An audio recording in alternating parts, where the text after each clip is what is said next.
novel And Then There Were None by Agatha Christie.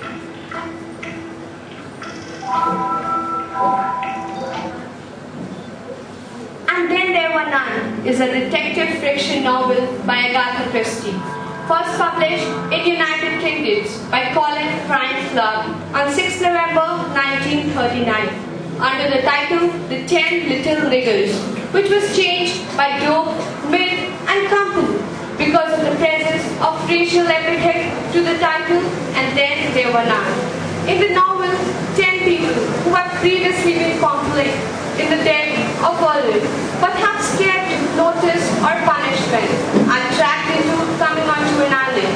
Even though the guests are the only people, they are murdered one by one.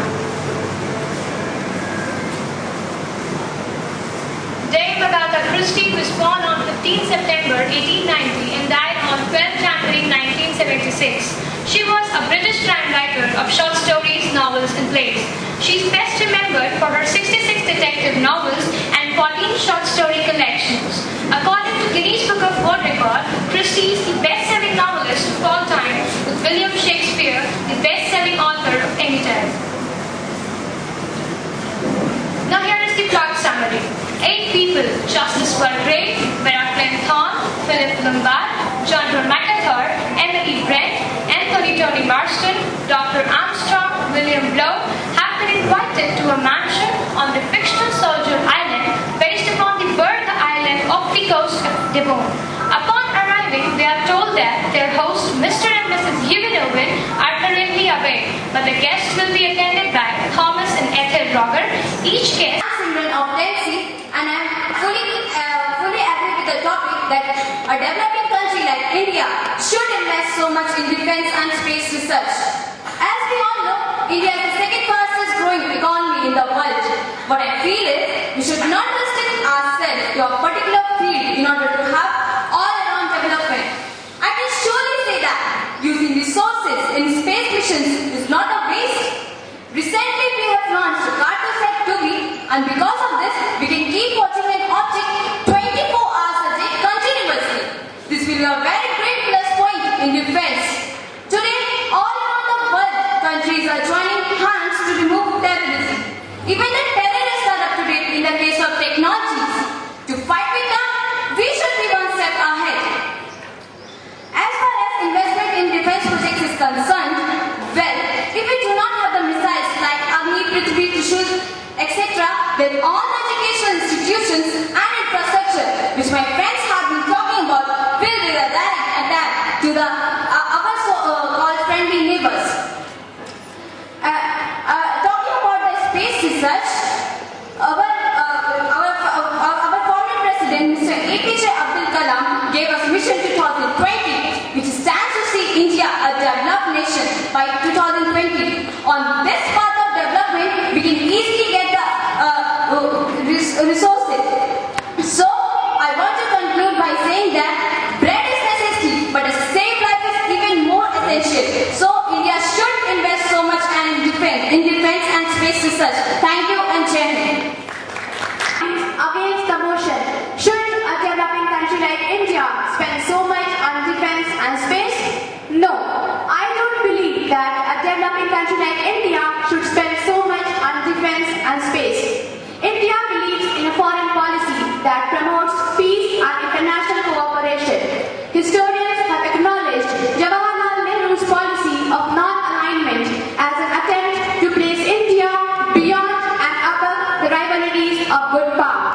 Our country has a land frontier of 15,200 km, an exclusive ecozone of 22 million square kilometer and airspace. The armed forces have to be kept prepared and well equipped. But that does not mean that we spend half of our economy just on space. Now, let's talk on the space researches and missions, which showcases the cutting-edge technology capability of an intellectual capable nation. The space systems are the backbone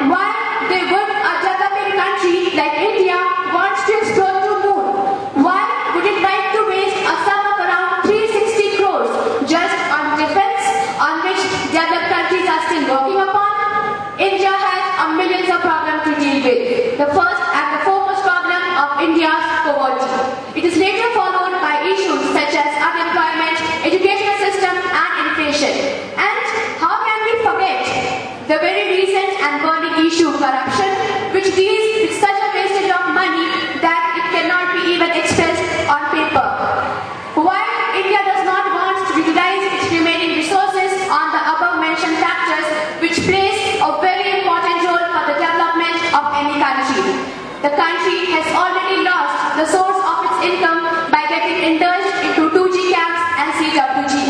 And at last, to make my argument a bit stronger, I would like to share an example. Like when we build a house, we always give it a strong and wide foundation. Similarly, a developing country is also like a house, which needs a wide and strong foundation, which can be given to it by improving the above mentioned factors. And like this, we can transform India from a developing country to a developed country. Thank you. To all my teachers and honorable judges, I, Rashtriya Class 10th, I am here to speak against the motion. Should a developing country like India invest so much in defense services and space exploration? I just read about the $450 million Mercury satellite. I also read a bit about the tens of billions of dollars that went into the shuttle program. Why are we doing this? I would be lying if I said I did not find space exploration fascinating, as most people do. But is it really a justifiable expense with our current levels of technology? I doubt it. 30% of our money goes for defense services and only 5% for education. Why is it so? What is the need to spend so much money on buying army, whereas these issues can be solved by bilateral talks? Rather, we can invest this money for the betterment of our society. Is there really any excuse to spend so much money and resources on space exploration or for buying army when today, as a society, we are suffering from poverty, hunger, cancer, lack of education, etc., etc.? To be really honest, I already know how people are going to react to this. I spent several years of my life focusing on pure science research. It's just all that I was given as to why it's okay and good. I really, truly can't find any justification for spending so much money on something that offers no tangible returns at any point in the near or even slightly distant future. Let us take an example of Chandrayaan. Over 386 crore rupees was spent on it, or even more. But why would a developing country want to explore the moon? What do we achieve from such a mission costing 386 crore rupees? ISRO says 386 crore is not a big sum, but for a developing country, it sure is a big amount. At last, I would like to conclude with the following lines. First, make your present better, and then look forward to the future. Thank you, MJ. I'm going to speak against the motion. India, we call it the incredible India because of its rich glory, heritage, tradition, and the beliefs that we see around. We see technology-wise too, it doesn't lag behind anything, from latest designs of automobiles to cell phones, it's all up to date. But still, if we ponder about it, there are many questions that we come across, like why since so many years we are calling India a developing country, why not a developed country? Why so many children still sit at home and don't go to school? Why the number of women in the offices are so low? So I strictly believe that our government should first focus on removing these basic problems and then focusing on this higher space researches and defense. According to World Bank also, 41% of the total population of India falls below the poverty line, which is very ridiculous for any developing country. Coming to the literacy rates, it's of men and women, only 64.7% of the total women of our country go for proper and higher education, and whereas if you see of the men's population, 82.4% are going. So you can see there is a vast difference between men and women in the education sector. Coming to the defense budget of our country, it is 62,000 crores, which is now increased to 65,000 crores. I really think Mistress of Junior School, Sarita Ma'am,